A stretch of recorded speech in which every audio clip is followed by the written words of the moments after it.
Elvis Presley. The name itself is a flash of lightning, a roar of music, a shimmy of hips. But beyond the glitz and the screaming fans, there was another Elvis, a quieter man, a searching soul.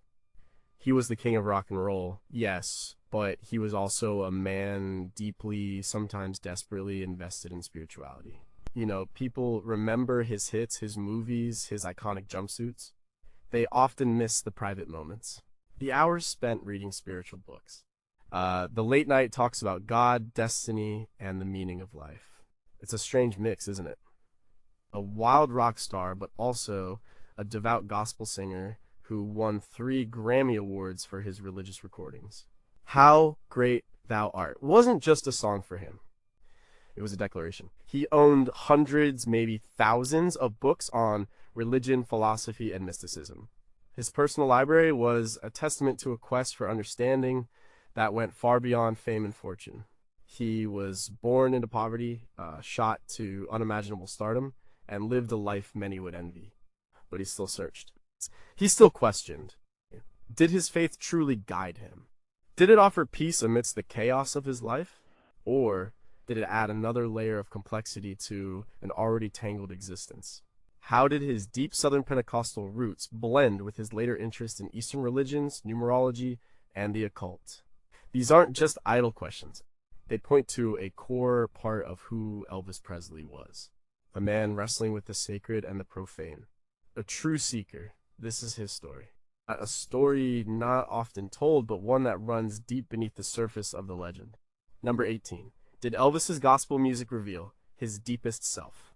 Elvis Presley loved gospel music. This wasn't just a casual interest, it was a foundational part of who he was, right from his childhood in Tupelo, Mississippi. He grew up attending the Assembly of God Church. He went there with his parents, Vernon and Gladys. The singing there was spirited, full of emotion. It was a place where people felt God moving. This kind of music, the harmonies, the raw feeling, it stuck with him. He often said it was his favorite music. He'd sing it at home. He'd sing it with his family. His first public performance, at around 10 years old, was a gospel song at a local fair. He won second prize. Even after he became a global sensation, signing with Sun Records in 1954 and then RCA in 1955, his love for gospel never faded.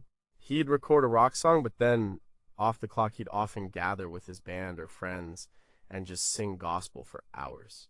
People like Charlie Hodge, a close friend and backup singer, often spoke about these sessions. They weren't for an audience, they were for Elvis, for his soul. He'd sing hymns with an intensity that showed just how much it meant to him. He owned many gospel albums. He listened to them constantly. He knew the words to hundreds of songs. His commitment to gospel wasn't just private, he made sure to record it professionally. His first gospel EP, Peace in the Valley, came out in 1957. Then he released full albums, His Hand in Mine in 1960, How Great Thou Art in 1967, and He Touched Me in 1972. These records were commercially successful, but for Elvis they were more than that. The album How Great Thou Art earned him his first Grammy Award in 1967 for Best Sacred Performance. He won another Grammy in 1972 for He Touched Me and a third in 1974 for a live version of How Great Thou Art. These were his only competitive Grammy wins during his lifetime. This fact alone speaks volumes. His most prestigious musical awards were for religious music, not for the rock and roll that made him famous. He worked with renowned gospel groups like the Imperials and the Stamps Quartet featuring J.D. Sumner, who became a close friend. These collaborations weren't just professional, they were deeply personal. Elvis shared a spiritual bond with these singers. He felt a kinship with them. Larry Geller, his hairstylist and later spiritual confidante, recalled how Elvis would often say that gospel music was the only place where he felt truly at peace, truly himself. It was a place where the pressures of fame seemed to melt away. He found solace in those melodies and words. It was an anchor in a tumultuous life. But did this music tell the whole story?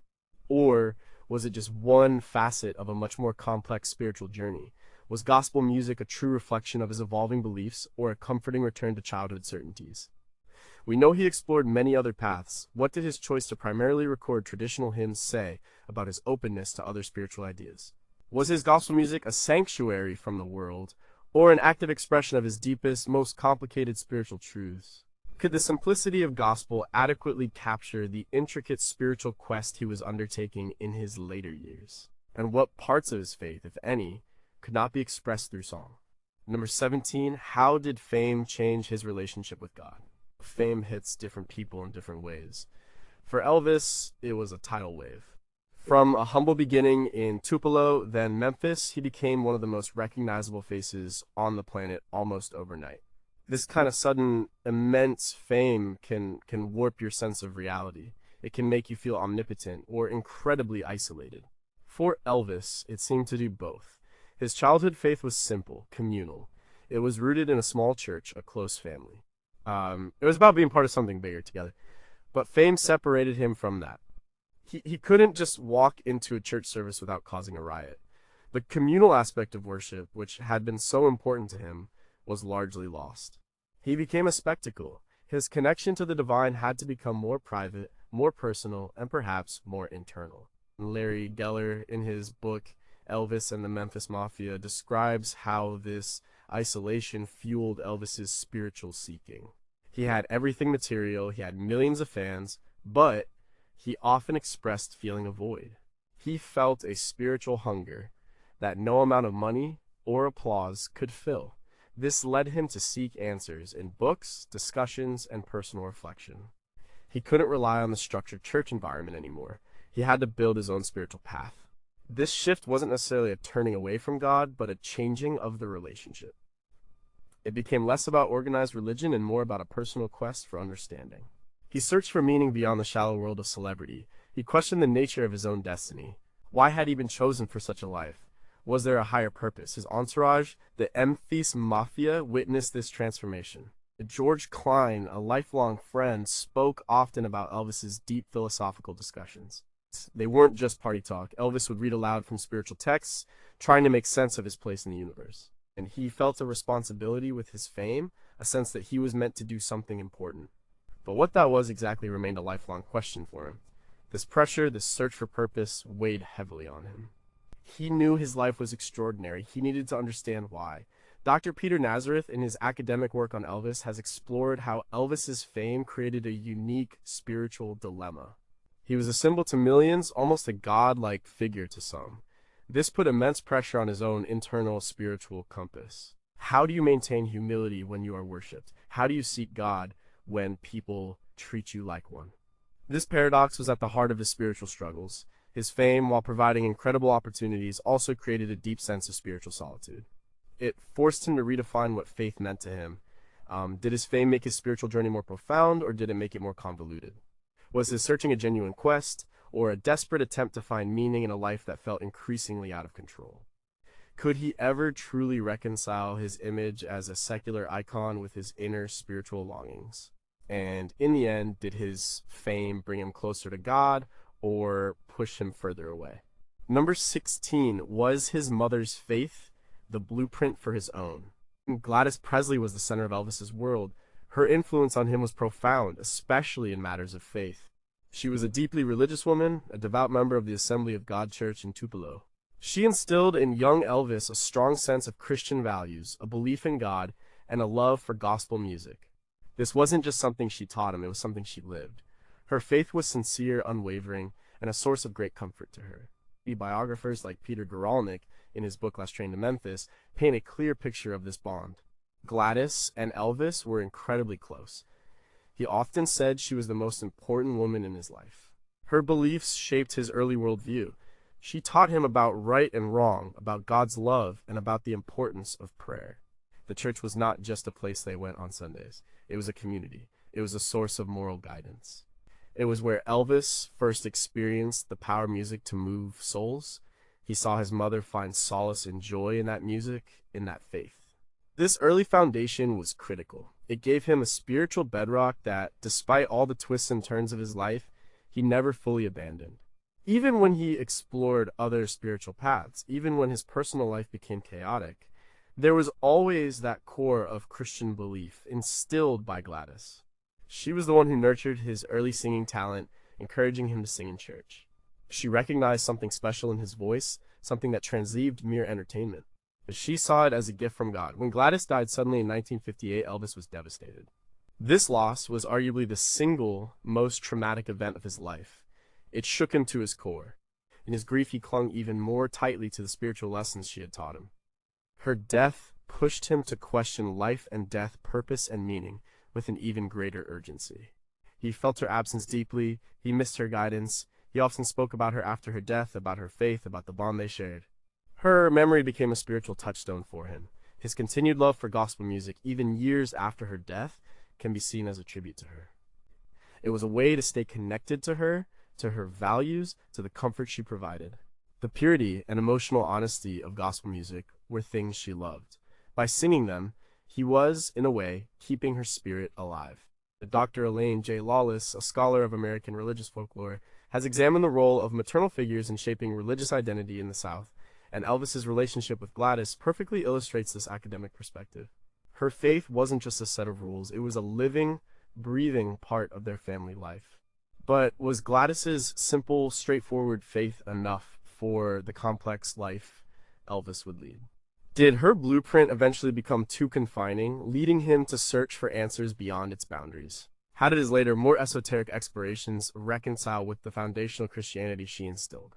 And would his spiritual path have been dramatically different if Gladys had lived longer, perhaps offering a different kind of spiritual anchor?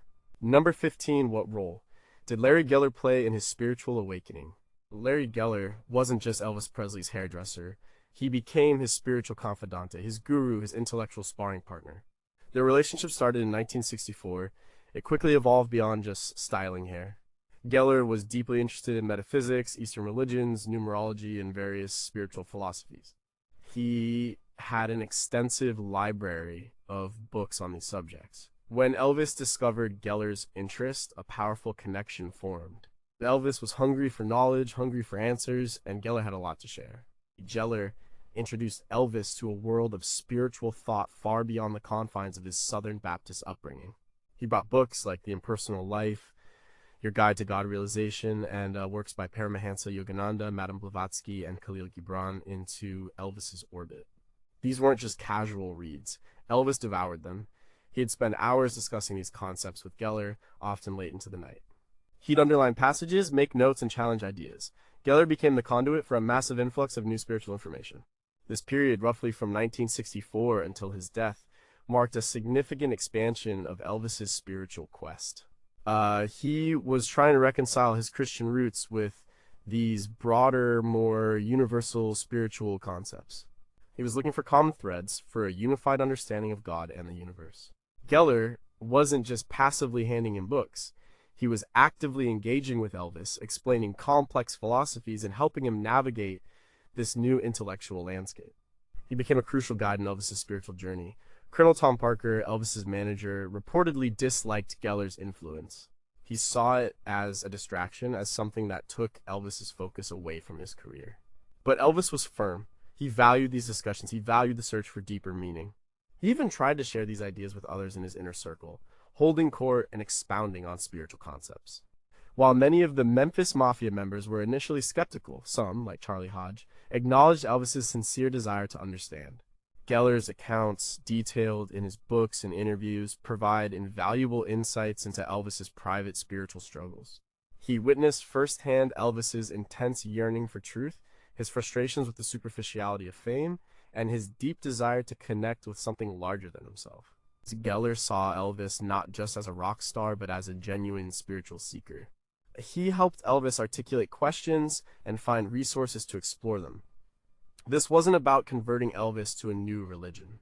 It was about expanding his perspective, offering tools for self-discovery, and validating his spiritual hunger. But was Larry Geller's influence always a positive one? Did he truly help Elvis find peace, or did he perhaps add more complexity to an already overwhelmed mind? Did Elvis genuinely integrate these diverse spiritual teachings, or did he merely dabble, creating a patchwork belief system that lacked true cohesion?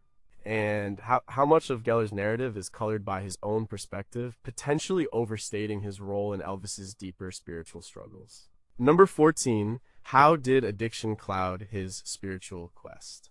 Elvis Presley's spiritual quest was undeniably sincere. He searched for truth, for meaning, for connection.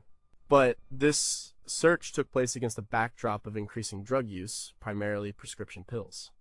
This is a critical and often tragic aspect of his story. Addiction, by its very nature, can hijack a person's life.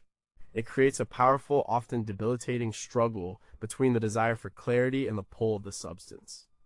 For Elvis, this battle was constant and ultimately losing. His drug use began relatively early in his career, escalating significantly in the 1970s. These were not illegal street drugs, but powerful prescription medications. They were initially prescribed for sleep, pain, and energy, but quickly spiraled into dependence. Dr. George C. Nicopolis, his personal physician, was central to this, providing vast quantities of various drugs. This fact is well documented in many biographies, including Albert Goldman's controversial Elvis and Alana Nash's Baby, Let's Play House. How did this affect his spirituality? On one hand, some argue that his drug use was a desperate attempt to cope with the immense pressures of fame, the loneliness, and the physical toll of his demanding schedule. In this view, the drugs were a misguided form of self-medication, a way to numb the pain and the spiritual angst he felt. He was searching for escape, perhaps even for a spiritual high, in all the wrong places. He spoke of his desire to escape, to find peace, to quiet his restless mind. On the other hand, the very nature of addiction creates a profound obstacle to genuine spiritual growth. Spiritual paths emphasize self-awareness, discipline, and clarity of mind. Drugs, particularly in the quantities Elvis consumed, cloud judgment, impair self-control, and distort perception. They create a false sense of peace or euphoria, which can easily be mistaken for spiritual insight. Biographers often note that while Elvis would have intense spiritual discussions, sometimes just hours later, he would be deep into a drug-induced fog. This contradiction was a constant in his later life. His closest companions, like Joe Esposito and Marty Lacker, often struggled to reconcile the spiritual seeker with the addicted man. They saw him reading his spiritual books, talking about God, and then also witnessed his increasingly erratic behavior under the influence of drugs. This created immense frustration and concern among those who loved him. The drugs undoubtedly interfered with his ability to consistently practice the principles he so diligently studied. His intentions were good, but his actions were often undermined by his dependence. The irony is tragic. He sought spiritual enlightenment, yet his chosen means of coping with life's difficulties led him further away from the clear path he sought. His health deteriorated, his mood swings became more pronounced, his ability to connect with others, and perhaps even with the divine, was compromised. It was a vicious cycle. The spiritual void he felt might have contributed to his drug use, and the drugs in turn deepened that very void. Did Elvis ever truly acknowledge the detrimental impact of his drug use on his spiritual journey, or did he rationalize it away? Could he, or anyone, genuinely pursue a spiritual path while simultaneously battling such a profound addiction? Was his drug use an expression of a deeper spiritual despair, or simply a physical and mental habit that overtook him? And in what ways did his addiction distort his perception of spiritual truth, making his quest even more challenging? Number 13 was Elvis seeking a universal God beyond denomination. And Elvis Presley's early spiritual life was rooted in a specific Christian denomination, the Assembly of God. It was a Pentecostal faith full of passion, music, and a direct experience of God. But as he grew older, and especially as he explored different spiritual texts with Larry Geller, his understanding of God expanded. He started looking for something bigger, something that transcended specific religious labels. He was seeking a universal truth, a God that could be found in all faiths. He owned Bibles, yes, many of them. But he also owned the Bhagavad Gita, books on Buddhism, texts on Jewish mysticism, numerology, and theosophy. This wasn't just a collection of curiosities. He studied them. He underlined passages. He tried to find the common threads that tied humanity's spiritual endeavors together. He was interested in the idea that all religions, at their core, were pointing to the same ultimate reality, the same divine source.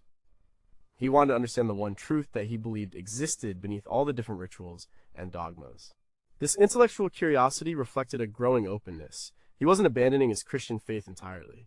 Instead, he was trying to integrate it into a broader, more inclusive spiritual framework. He often spoke about Jesus as a master teacher, a spiritual guide, but he also saw parallels in the teachings of other spiritual leaders. He believed in the power of prayer, but also in meditation and other forms of contemplation. This was a man searching for a comprehensive cosmology, a way to make sense of everything he observed and felt. His discussions with Geller often revolved around this very concept. They talked about the impersonal life, a philosophy suggesting that God is an indwelling presence within all beings, not just an external, judgmental figure. This idea resonated deeply with Elvis. It offered a sense of connection, a feeling that the divine was always accessible, always within reach. He was trying to move beyond sectarian divisions to find a God that was expansive enough to encompass all of creation and all human experience. And biographers like Peter Guralnick have noted Elvis's eclectic spiritual library. It wasn't just for show. He genuinely engaged with these diverse texts. This pursuit of a universal God was a way for him to reconcile the conflicts and contradictions he perceived in the world. If all paths led to the same ultimate truth, then perhaps there was less room for division, less room for conflict. He was seeking unity both within himself and in his understanding of the divine. This was a profound shift from the more dogmatic approach of his youth. But did Elvis ever truly arrive at a cohesive universal belief system, or was he perpetually caught between the traditions? Was his search for a universal God a genuine intellectual and spiritual endeavor, or a way to justify a more flexible approach to moral guidelines? How much of this universalism was truly integrated into his daily life versus remaining an intellectual exercise? And in his quest for a broader understanding, did he risk losing the firm grounding that his early Christian faith had provided? Number 12. How did his faith influence his charitable giving? Elvis Presley was famously generous. His acts of charity are well documented, from giving away cars to complete strangers, to quietly paying medical bills for friends and family. This generosity wasn't just about showing off or being a good guy. It was deeply rooted in his spiritual beliefs and his upbringing. His mother, Gladys, instilled in him the importance of helping others, of giving back. This was a fundamental Christian value, and Elvis took it to heart. He never forgot where he came from. He remembered poverty. He remembered the struggles his family faced. When he achieved incredible wealth, he felt a strong obligation to share it. This wasn't a calculated public relations move. Many of his acts of charity were done privately, without fanfare. His friends, like George Klein and Jerry Schilling, have recounted countless stories of Elvis giving away large sums of money, buying homes for loved ones, and simply helping people in need. He truly enjoyed giving. It made him feel good. It was part of his spiritual satisfaction. His generosity often extended beyond just close friends and family. He would sometimes just pull over and give money to someone who looked like they needed it. He would donate to various charities, though often anonymously. The Memphis Mafia members often talk about how Elvis viewed his wealth as a blessing that carried a responsibility. He believed he was meant to use it for good, to alleviate suffering where he could. This aligns perfectly with Christian teachings about stewardship and compassion. In his later years, when he was grappling with the pressures of fame and his own personal struggles, acts of giving often provided him with a sense of purpose and fulfillment. It was a way to connect with others on a human level, to feel useful and impactful beyond his role as an entertainer. He believed in karma, in sowing good deeds to reap good fortune. This idea isn't exclusive to Christianity. Many spiritual traditions emphasize the importance of selfless service and giving. So, his charitable giving was a tangible expression of his evolving, yet always present, spiritual framework.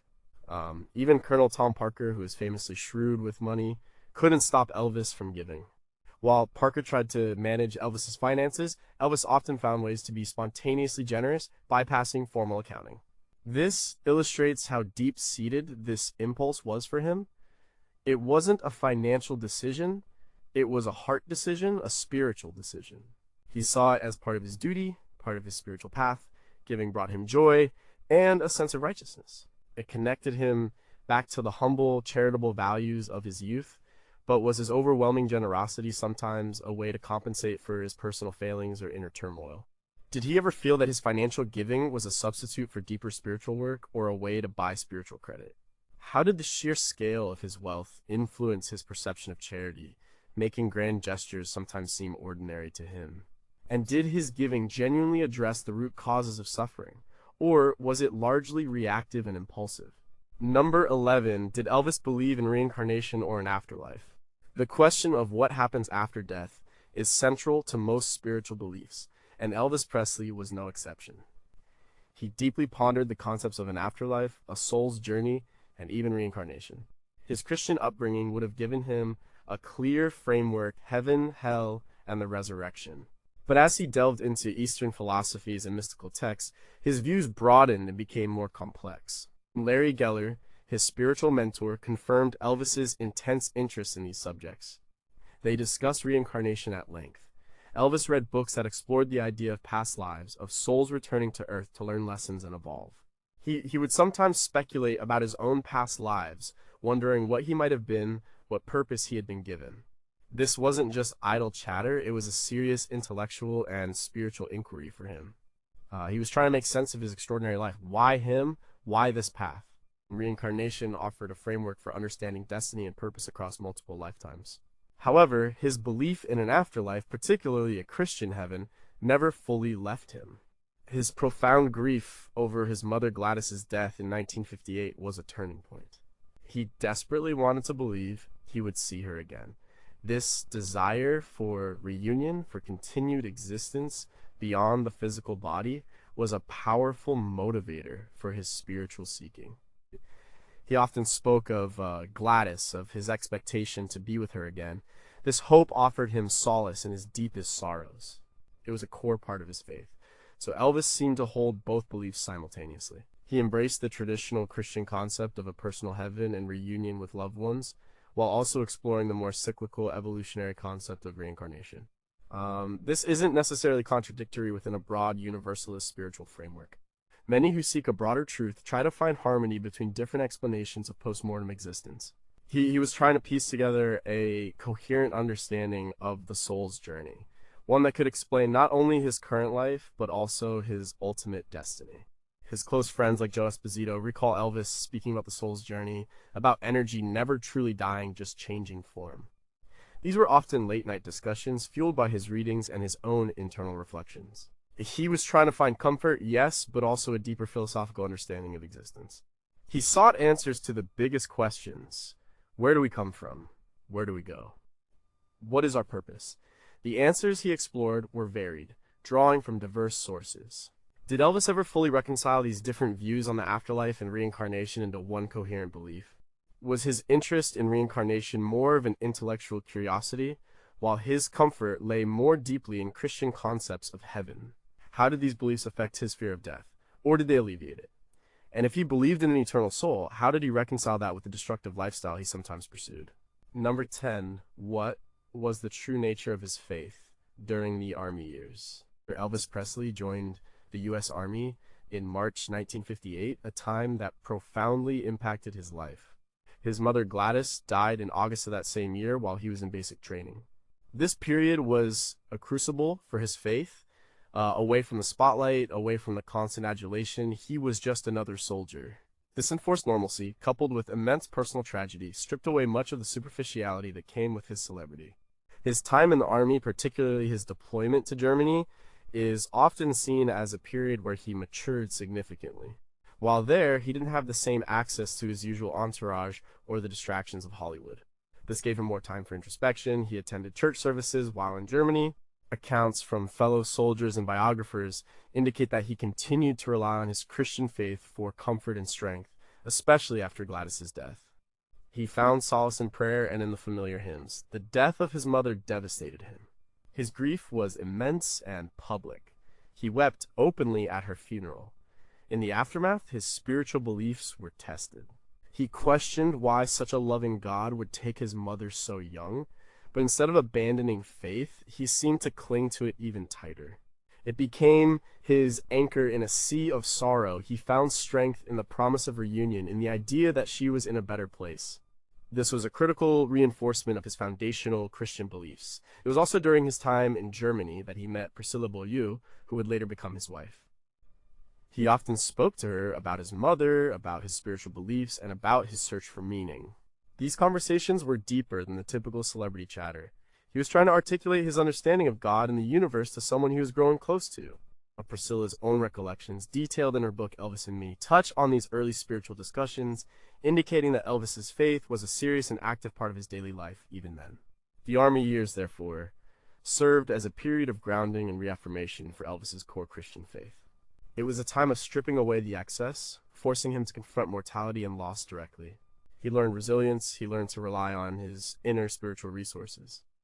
It wasn't yet the period of widespread spiritual exploration that would come with Larry Geller. This was a time of consolidation, of holding on to the spiritual truths he had learned as a child.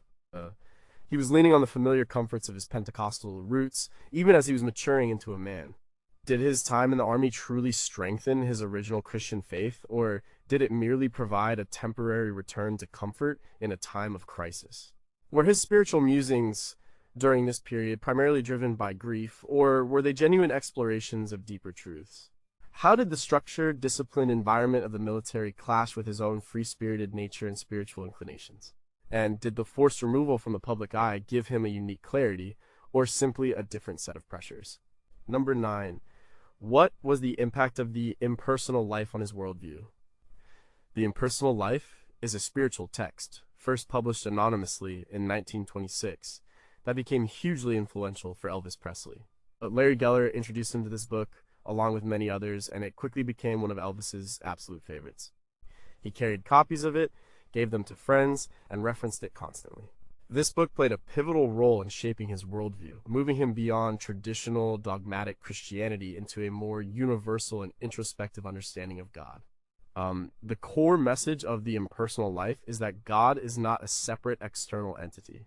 Instead, God is an impersonal indwelling presence within every individual.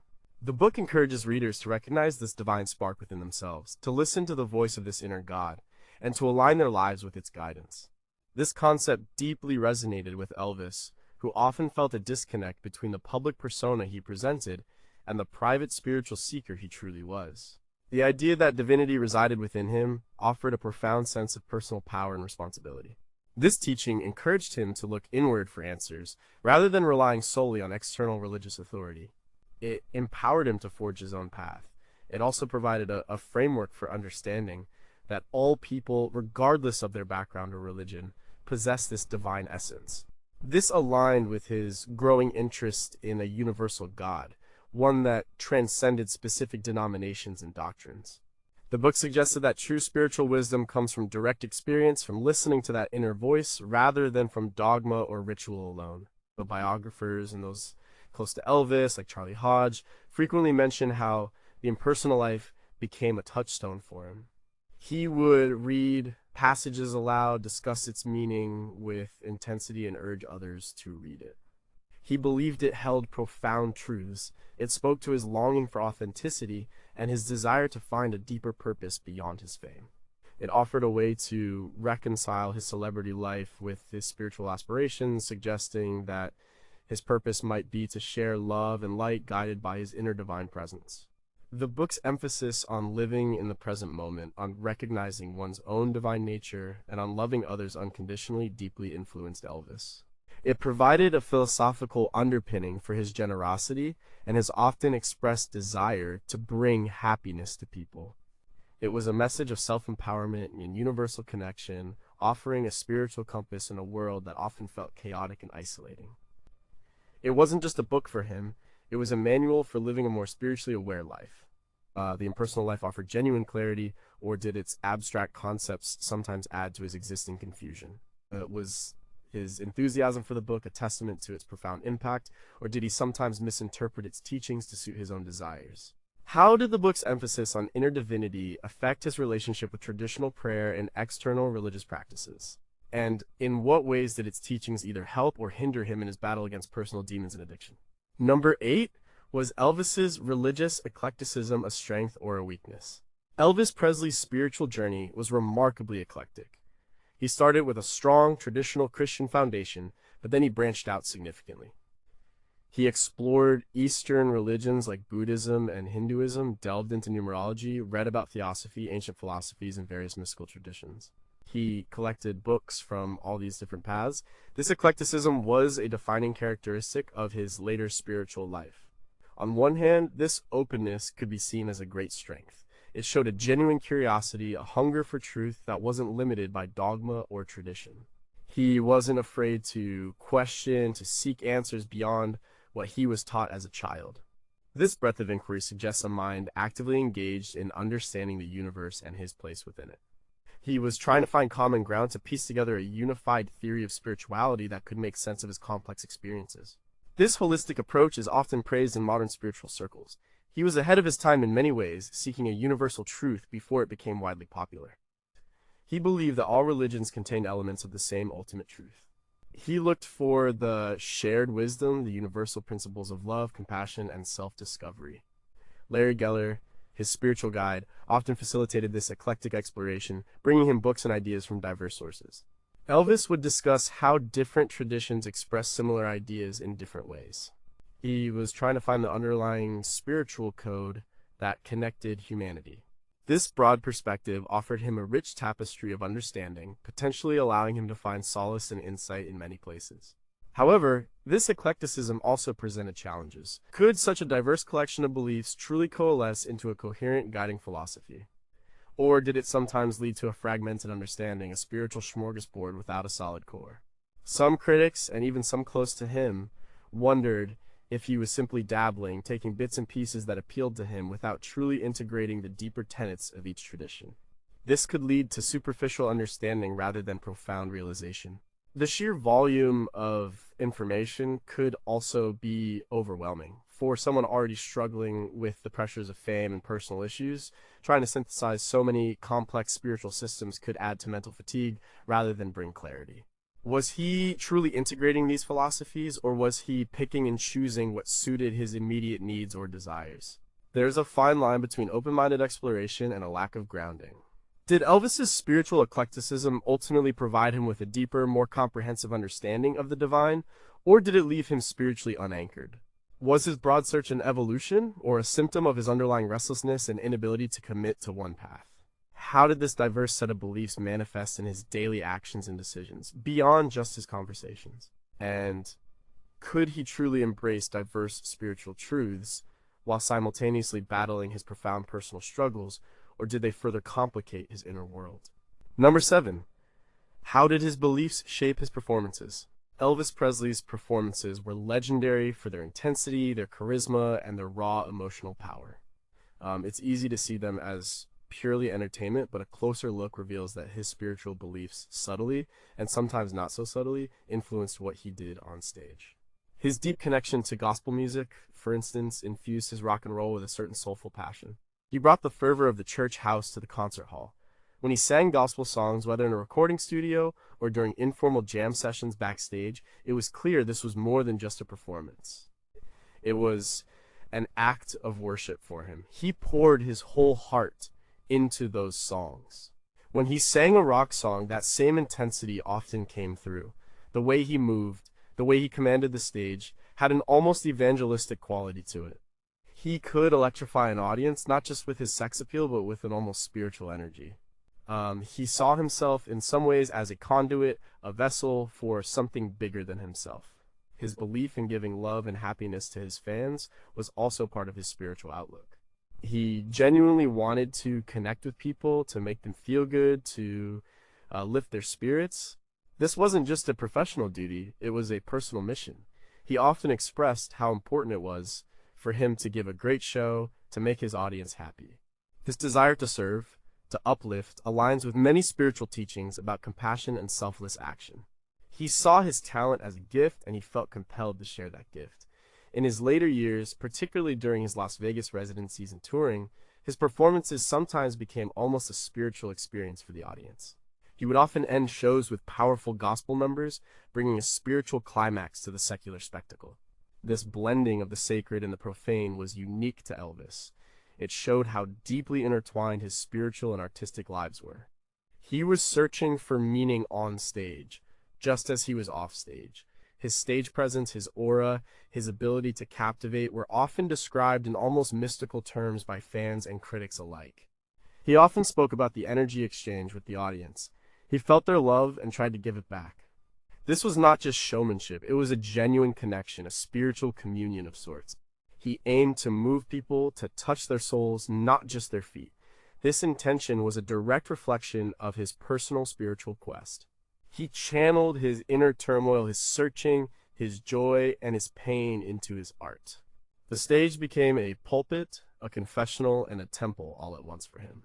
Did his performances truly elevate the spiritual experience for his audience, or were they primarily entertainment dressed in spiritual themes? How much of his stage persona was genuinely spiritual expression versus a carefully crafted act? Did the demands of performance sometimes drain him spiritually rather than fulfill him? And could he maintain his deep spiritual intentions on stage while battling the increasing pressures and addictions of his later life? Number 6. What was the role of his personal library in his spiritual education? Elvis Presley was a voracious reader, especially when it came to spiritual and philosophical books. His personal library was extensive, filled with hundreds, perhaps thousands, of volumes on a wide array of subjects. This wasn't just a collection for show. He actively read, studied, underlined, and made notes in these books. His library was his private university, his spiritual classroom, and a testament to his profound intellectual and spiritual hunger. The sheer diversity of his collection is striking.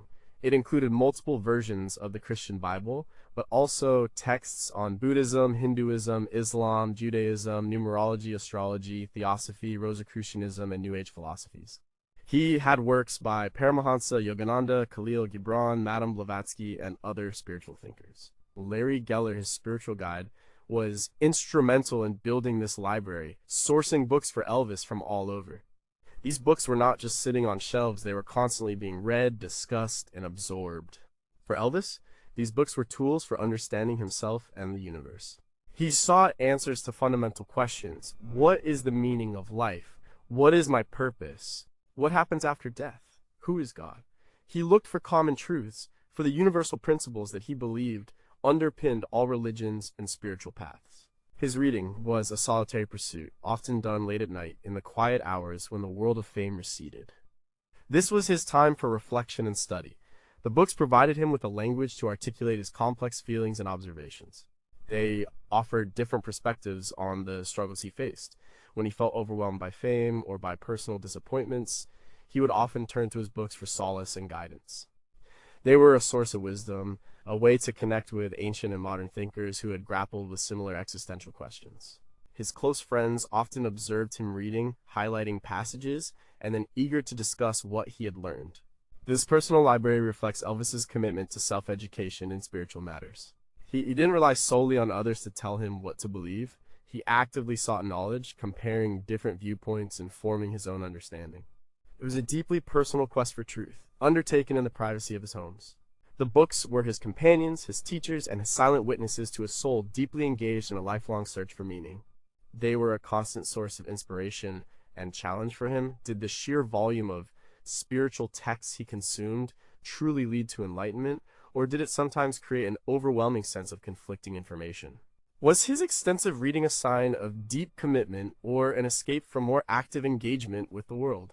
How effectively did he integrate these diverse teachings into a coherent personal philosophy rather than just accumulating knowledge?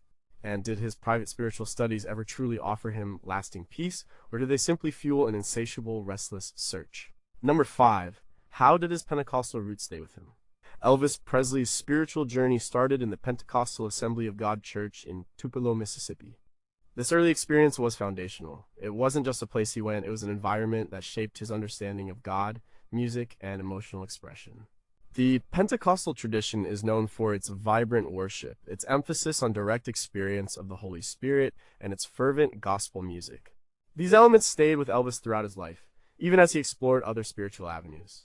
The emotional intensity of his performances, both in rock and gospel, can be traced back to these roots.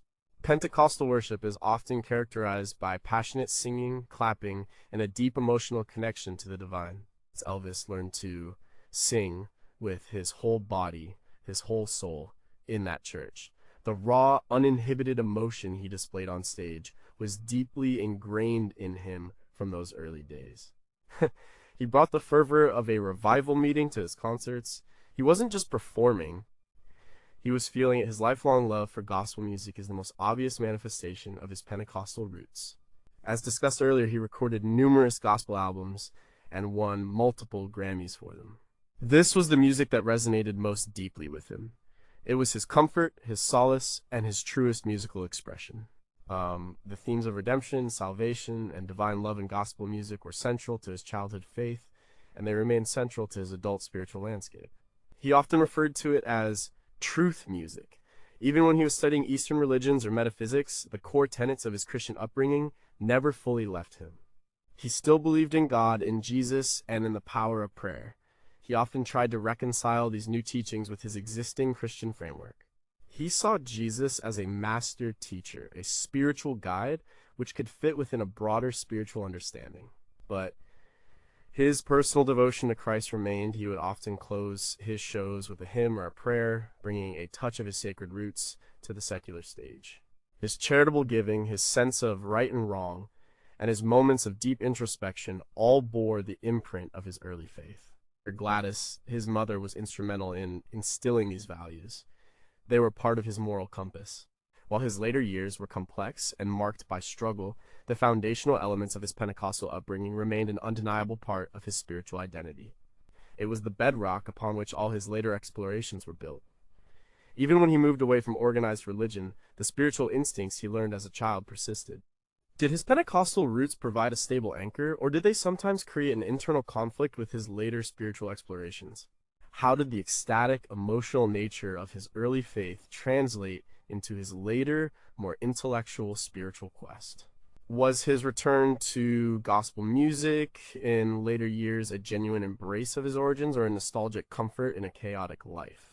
And did the lessons of his childhood faith ever truly equip him to navigate the immense pressures and temptations of global fame? Number 4, did he see himself as a spiritual messenger? Elvis Presley was an unlikely spiritual messenger. He was known for his sensuality, his revolutionary music, and his incredible charisma. Yet, he often expressed a sense of divine purpose, a feeling that he was put on earth for a reason beyond mere entertainment. This idea of being a messenger or a conduit for a higher power was a significant part of his self-perception, especially as his spiritual journey deepened. He believed his voice, his talent, was a gift from God. He felt a responsibility to use that gift for good, to bring joy and happiness to people. This wasn't just a professional ethic, it was a spiritual conviction. He saw his ability to move people, to touch their emotions, as something divinely inspired. He was conscious of the profound impact he had on millions of lives, and he pondered the meaning of that influence. Larry Geller, his spiritual confidant, often encouraged this view, helping Elvis frame his life in terms of a larger spiritual mission. In his later years, Elvis would sometimes hold court, sharing his spiritual insights with his friends and entourage. He would read from his books, explain complex philosophies, and try to guide others on their own spiritual paths. He wasn't just talking about his personal quest, he was trying to share what he believed to be universal truths. This was a form of informal ministry for him. He wanted others to find the peace and understanding he was seeking. He truly believed he had something important to convey. This sense of being a messenger was also tied to his desire to heal. He sometimes believed he had healing hands, a gift he would occasionally try to use on people who were sick. While this might seem unusual, it reflects a sincere belief in his connection to a higher power and his capacity to channel positive energy.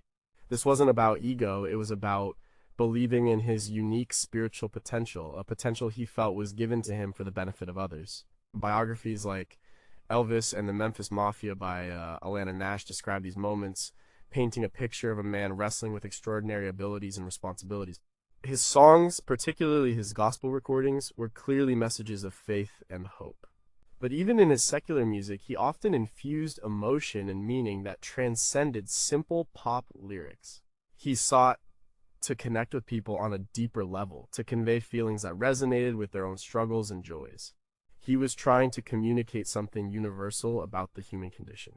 This drive to connect and inspire was a core part of his spiritual identity, making him more than just a performer, but a figure with a profound, if sometimes chaotic, sense of mission.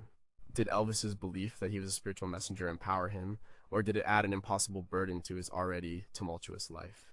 Was this self-perception a genuine spiritual insight, or was it a manifestation of the intense isolation and self-importance that can accompany extreme fame?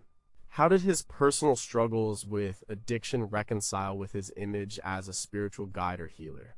And did his audience truly perceive him as a spiritual figure, or primarily as an entertainment icon, potentially missing his deeper intentions? Number 3, what was his relationship with Jesus Christ? At the heart of Elvis Presley's spiritual life, despite all his explorations into other religions and philosophies, lay his foundational relationship with Jesus Christ. He was raised in a strong Christian tradition, and the figure of Jesus was central to that faith. For Elvis, Jesus wasn't just a historical figure or a theological concept. He was a personal savior, a source of comfort, and a master teacher. His mother Gladys instilled in him a deep love and reverence for Jesus. He learned about Jesus' life, teachings, and sacrifice from a very young age. This early spiritual programming was incredibly powerful and enduring. Even when he studied other spiritual paths, he often tried to integrate them with his understanding of Jesus. He saw Jesus as a universal figure, a perfect example of divine love and compassion, whose teachings transcended specific religious boundaries. He believed Jesus was the King of Kings, a unique spiritual leader whose wisdom was unparalleled. Elvis often spoke of Jesus, both in private conversations and sometimes even in his public remarks. He would quote scripture. He found solace in the stories of the New Testament. His gospel music, which he loved so deeply, centered entirely on Christ. Songs like "He Touched Me, Amazing Grace" and "How Great Thou Art" are direct expressions of Christian devotion and praise for Jesus. When he sang these songs, it was clear he meant every word. It was an act of genuine faith. Larry Geller, while introducing Elvis to diverse spiritual texts, also acknowledged Elvis's unwavering devotion to Jesus. Geller noted that Elvis saw Jesus as the ultimate guru, the embodiment of divine truth. Elvis tried to live by Jesus' teachings of love, forgiveness, and charity, even as he struggled with his own human frailties. This wasn't a superficial belief, it was a core part of his spiritual identity, the anchor that kept him grounded even when he ventured into more esoteric spiritual territory. The contradictions in Elvis's life are well known: the rock and roll idol and the gospel singer, the man of faith and the man struggling with addiction. But throughout it all, his connection to Jesus remained. It was a source of hope, a beacon in his darkest moments. He believed in redemption, in the possibility of forgiveness, and in the promise of eternal life through Christ. This belief offered him a profound sense of security and purpose, even when his life felt chaotic. It was his ultimate spiritual reference point, the foundation upon which he attempted to build a life of meaning.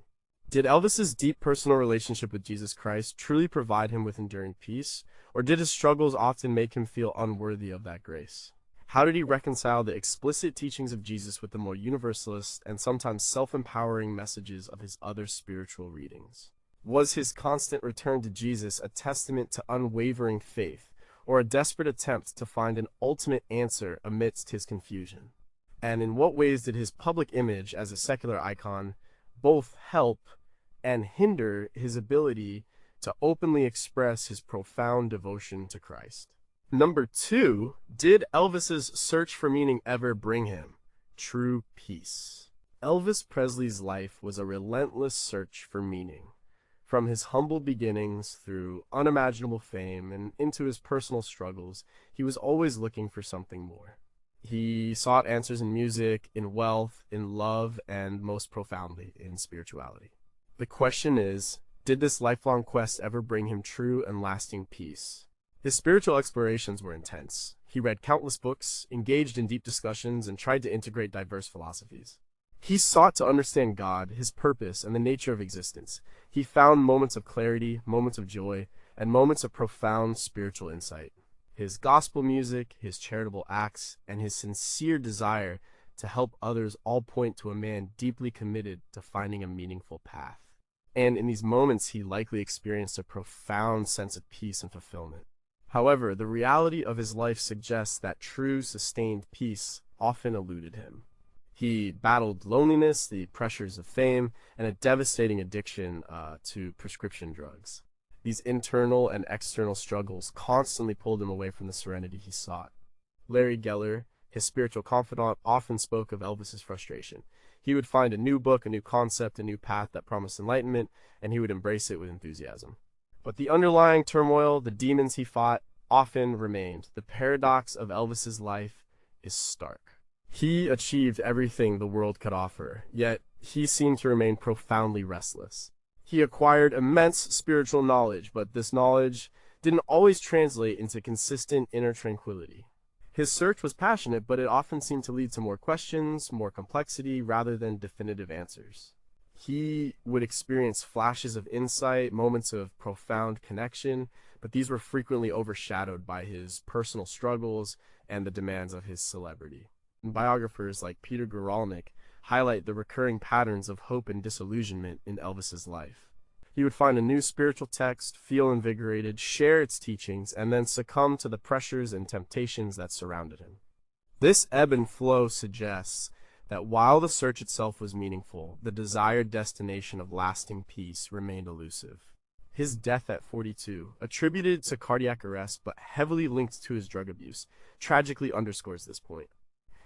He was still searching when he died, his journey was incomplete. So, while Elvis found many pieces of his spiritual puzzle and certainly experienced moments of profound peace and connection, the ultimate, lasting peace seemed to be a goal he was still striving for.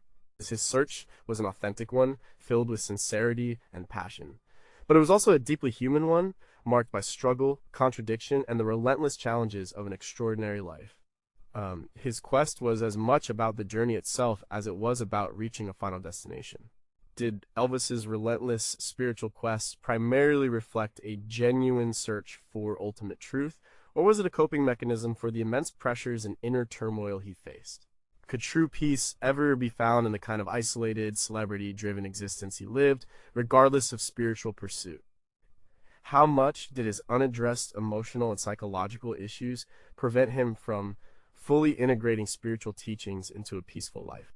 And does the fact that he was still searching at his death mean his quest was a failure, or simply an unfinished masterpiece of human seeking? Number 1. What is Elvis Presley's enduring spiritual legacy? Elvis Presley's spiritual legacy is complex, multifaceted, and continues to resonate today. He wasn't a theologian, a guru, or a saint in the traditional sense. He was a rock and roll icon who, beneath the surface, embodied a deep and often contradictory spiritual quest. His legacy isn't about founding a new religion or even consistently adhering to one. It's about demonstrating the universal human need for meaning, for connection, and for something beyond the material world. First, his gospel music endures as a powerful testament to his faith. These recordings, which earned him his only competitive Grammys, introduced millions to sacred music, often people who might not have sought it out otherwise. He brought gospel into the mainstream using his incredible platform to share messages of hope and salvation. This aspect of his legacy continues to inspire and comfort listeners worldwide. He made spiritual music accessible and cool, defying the traditional separation between sacred and secular art. Second, his life itself serves as a cautionary tale and an inspiration for seekers. He had everything the world could offer: fame, wealth, adoration, yet he was profoundly unfulfilled. This powerfully illustrates that external success does not equate to inner peace. His constant searching, his voracious reading of spiritual texts, his deep discussions with people like Larry Geller show a man desperately seeking answers. This honest portrayal of spiritual hunger, even amidst overwhelming success and struggle, humanizes him and connects him to the universal human condition. His willingness to explore diverse spiritual paths, from his Pentecostal roots to Eastern mysticism, also leaves a legacy of openness. He was a spiritual eclectic long before it became fashionable. He sought common threads, a universal truth that transcended religious boundaries. This speaks to a modern sensibility where many individuals seek spiritual understanding outside rigid dogma. He modeled a broad-minded approach to faith, suggesting that truth can be found in many places. Finally, Elvis's spiritual journey reminds us that faith is often messy, imperfect, and full of contradictions. He was a man of immense faith who struggled profoundly with addiction and personal demons. His life shows that spiritual growth is not a linear path. It's a journey of ups and downs, of moments of clarity and moments of profound confusion. His enduring legacy is one of a sincere seeker, a flawed human being who never stopped trying to find his way back to the divine, never stopped searching for truth, and never stopped believing in the power of love and redemption. He represents the complex, often chaotic, but ultimately hopeful spiritual journey of us all. Or will future generations remember Elvis primarily for his spiritual seeking, or will that aspect of his life always remain secondary to his musical genius? How might his spiritual legacy have been different if he had found lasting peace and overcome his addictions? Can we truly separate the artist from the seeker, or are they forever intertwined in his enduring image? And ultimately, what might Elvis himself say about the meaning of his own extraordinary and deeply spiritual life today?